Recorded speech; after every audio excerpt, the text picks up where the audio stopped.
Hi, this is Alan and Michelle from Travel Book TV. And this is part 2 of our Christmas menu, the main course.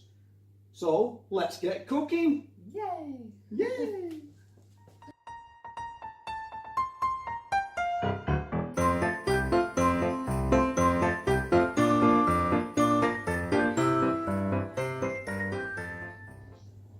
Okay, so let's just run through the ingredients, and we will drop a link in the bottom of this in the description with the full recipe on, so you'll be able to get that. But what we've got in here is, I've just prepped this earlier on to save a bit of time. We've got ham, cottage cheese, thyme, breadcrumbs and some Dijon mustard. That's in there. We've got the chicken breast, skinless chicken breasts here, skinless and boneless. In this bowl here we've got celery, leeks, and what else we've got in there? Celery, leeks and white onion. Here we've got a little bit of chicken stock. We have the maple syrup, and we have a beaten egg. So like I say, they're the ingredients. They will be in the description below. So what we'll do now is we'll get to the pans. I'm going to put the pan back on. We'll get the pan nice and warm and we'll get some cooking done. Okay, so we've just got it on a nice gentle heat now. Just got it in a nice little pan. This is a non-stick pan. So what we'll do is we'll just add the leeks, the onion and the celery. We'll just give that a nice little fry. We'll also add to this is some of the chicken stock. If I just get myself a little spoon from here. So we'll add some of the chicken stock to this. Just bear me a sec so I don't burn myself. I'll just get myself, I think it's a tablespoon, but to be honest with you, yeah, that's a tablespoon. I never fill that.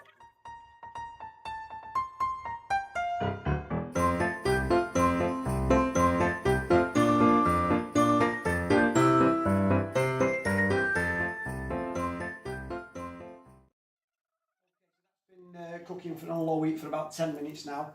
If you want to just zoom in there, you can just see it's all gone a little bit, it's a bit soft and translucent. You don't want it going brown anywhere. Okay, so just keep stirring it so it don't catch. Once that's done, turn it off. And what we'll do, we'll transfer that into a bowl. This will be interesting. Let me put that on there. Do it that way. Unfortunately for the camera, I'm right-handed, so just throw that in there.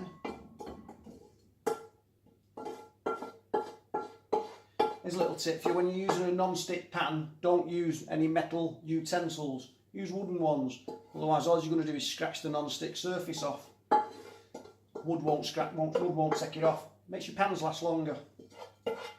Hey, minor useless information, me, you know.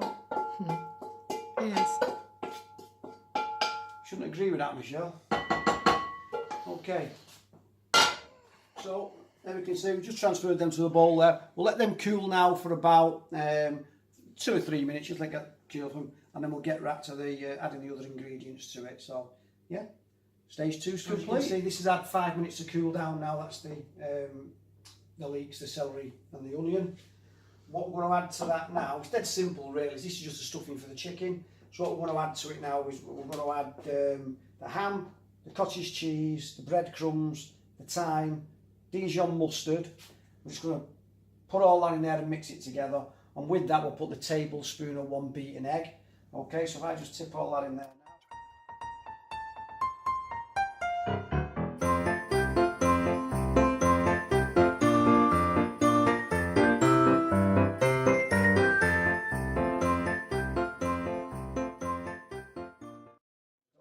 A beaten egg, which is roughly a tablespoonful.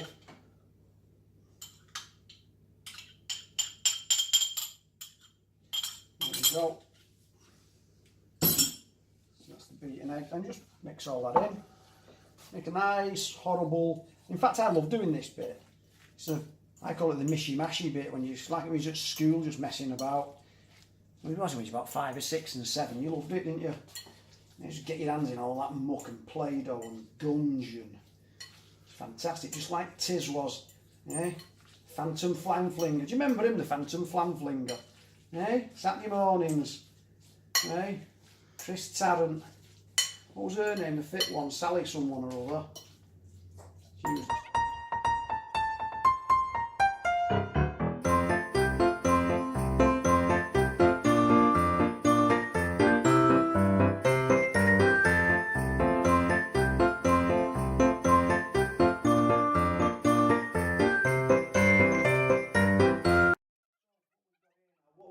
This, if you get your chicken, get nice.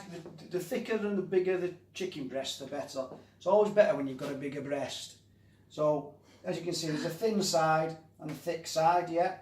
Make sure your hands are clean when you've done this. So because I'm right-handed, I can't actually show you because of the shape of our kitchen. But all I'm going to do, I'm going to put a slit along there as long as I can. Okay, get it. But you need a really sharp knife. Hands on top, not behind, because if you go through, you're going to stab yourself. So put your hands on top, so if you do slip, it's going to go under your hand, okay?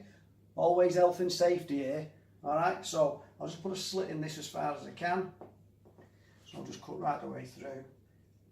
It don't matter if you burst it on the other side, but being the skilled surgeon that I am, I very much doubt I'm going to do that. Yeah. Yeah, he says. I'm taking someone's appendix out tomorrow, apparently. Not mine. There we go. So as you can see there, we've got a nice deep pocket in there, yeah? Okay, just move that rubbish out of the way. I'll cut that off there. So we've got a nice deep pocket. What we're going to do with the mixture that we've got in here, okay, just throw it over there.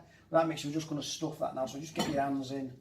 Okay, I'm going to show you how to do one, and once we've done the one, I'll do the others and then we'll come back to it. So all you do now, you just push this in as far as you can. Okay, get it all the way up there. Bit of a messy job. Well, there we go. We'll push it in as much as we can. Same with this one. So I'll get it right in. Doesn't matter if you make it.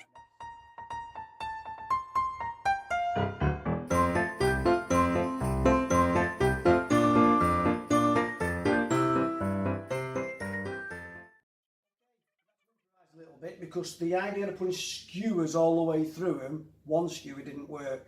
So like I said, and I know I'm repeating myself, it should have a couple of pieces of string around these to hold all the stuffing in and stop it bursting open. So Michelle's come up with an absolutely fantastic idea.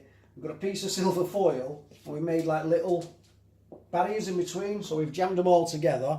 It will burst open, we realise that, but we're trying to jam them all together. All we need to do now is brush each one with a little bit of, in fact what I need first, thinking about it, is, let me just leave that where it is for a minute. Just put a little bit more, a little bit of seasoning. Again, you don't want a lot. So seasoning. Okay, and then brush each one with a little bit of the maple syrup. You don't need a lot. So brush each one. Just remember, it is Slimming World this. So you don't need a lot on it. Okay, so that's got the maple syrup on. We've got the stuffing balls, as we say. It sets 180 degrees C for a fan oven. If Michelle gets a zoom on that, you can always see the clock. And what we'll do then, that'll go in there for 35 to 40 minutes. Hopefully it's not burst out everywhere.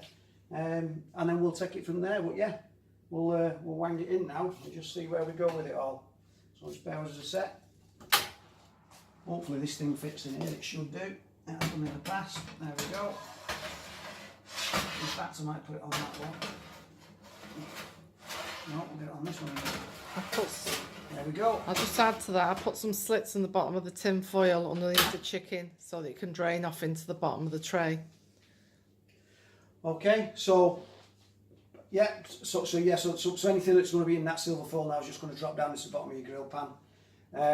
35-40 minutes, and then we're down to the nice stuff, aren't we, Michelle? Yes. Which is the taste test. We all like the taste test, and we'll see how we go. Can't wait. Okay.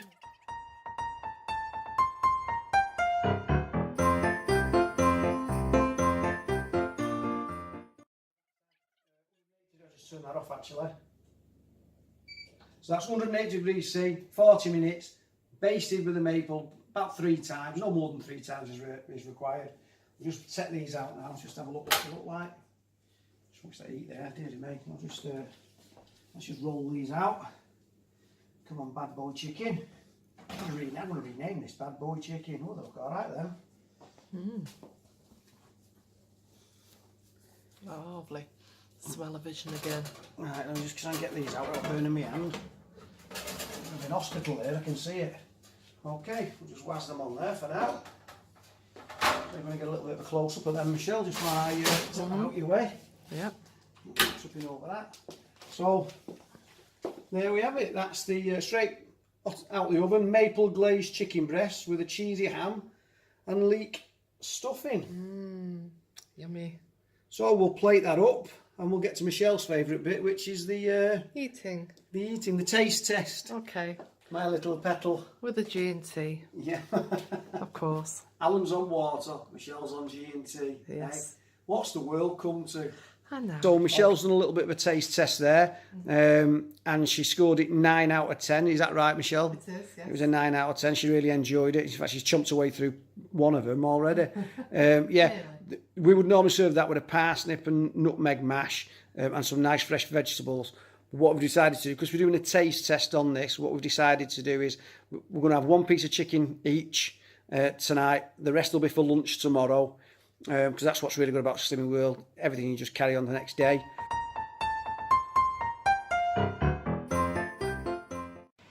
Right, this is the end of the souffles.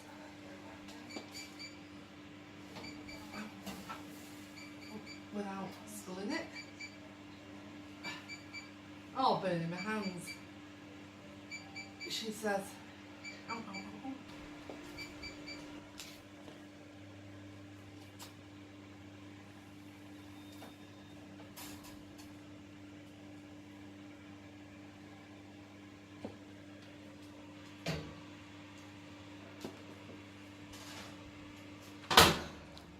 So Michelle's made these little babies. Look at them. What are these, Michelle? These are chocolate souffles. There you go. A la Slimming World. Maybe this is first attempt, so that they've risen, but maybe they could have done with a bit more, but I still think they look good. And then we just put them onto serving plates, and then a little sprinkling of icing sugar. I can't wait to try these. Straight from the oven. Lovely. Right, Alan. Alan's sat at the table and he's got his chocolate souffle, that Slimming World chocolate souffle. Go on, Alan, tuck in. Very nice. Ooh, look at this. It's warm.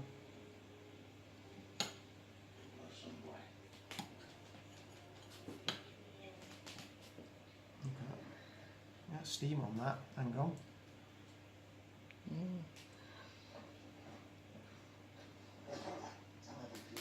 Well, out of 10? I absolutely hate to say this, but I'm going to give you a 9.5. 9.5? Surely it's a 10. It's really... Bubbles in them. It is really, really... I'm surprised it's not stuck up, it's that nice. But it is really, really nice, that. Oh, right. That is... In fact, that is absolutely sensational. Thank you. That is not going to last very long. So as you can see, lovely empty pot of hot chocolate souffle all gone. Michelle's done a sterling job of cooking this. Unfortunately, we didn't video it while I was doing it. I was too busy doing some video editing from the main meal. But so this was the final course of our Christmas menu. As I say, we scored it 9.5 out of 10. Should have been 10 out of 10, but I can't give it 10 out of 10, can I? Yeah, it was absolutely fantastic. Each pot of this actually contains 4 sins. So, yeah, you should work it into your plan. It's that easy. If you like the menus, if you like the videos, please thumbs up, hit the subscribe button. Any comments that you've got, please put them in the comments box. We'll try and answer them all. We get quite a few these days. So yeah, anything you want, any menus, any other videos you'd like us to do, just let us know. We will reply to it. And one last thing I'm going to say to you is it's Merry Christmas from Alan. And Merry Christmas from Michelle. Yay. See you soon, guys. See you soon. Bye. Bye.